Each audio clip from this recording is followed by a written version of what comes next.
एक दिन नबी सल्लल्लाहु अलैहि वसल्लम अपने सहाबा के साथ बैठे थे। सब बात कर रहे थे।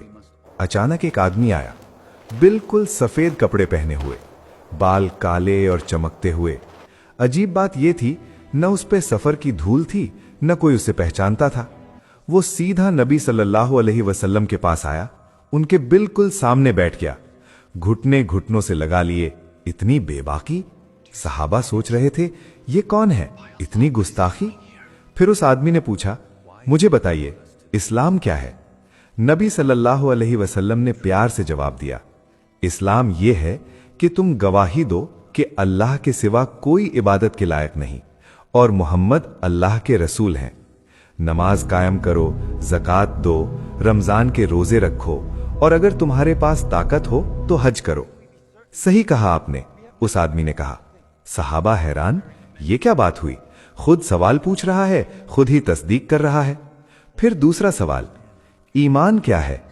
नबी सल्लल्लाहु अलैहि वसल्लम ने फरमाया, ईमान यह है कि तुम यकीन रखो अल्लाह पर, उसके फरिश्तों पर, उसकी किताबों पर, उसके रसूलों पर, कयामत के दिन पर और तकदीर पर, अच्छी हो या बुरी।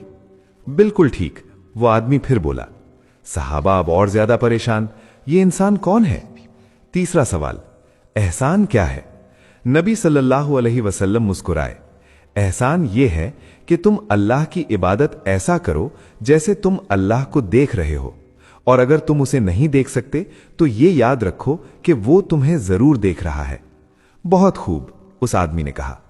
फिर उसने एक और सवाल किया, कयामत कब आएगी। नबी सल्लल्लाहु अलैहि वसल्लम ने कहा, जिससे पूछा जा रहा है वो पूछने वाले से ज्यादा नहीं जानता, तो मुझे इसकी निशानियां बताइए। नबी सल्लल्लाहु अलैहि वसल्लम ने फरमाया, जब लौंडी अपनी मालिक को जन्म दे और जब नंगे पांव गरीब बकरी वाले लोग बड़ी बड़ी इमारतें बनाने में एक दूसरे से टक्कर करें। सही, वो आदमी बोला और चला गया। जैसे आया था वैसे ही चला गया। उमर रज़ियल्लाहु अन्हु बहुत परेशान हुए, या रसूल अल्लाह, ये आदमी कौन था। न कोई उसे जानता था, न उस पे सफर की निशानी थी।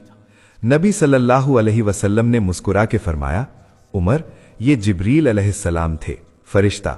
वो तुम्हें तुम्हारा दीन सिखाने आए थे। उस दिन सारे सहाबा समझ गए कि ये तीन चीजें याद रखनी है, इस्लाम यानी अमल, ईमान यानी अकीदा और एहसान यानी इखलास। अल्लाह से इल्म मांगो तो वो खुद फरिश्ते भेज देता है सिखाने के लिए।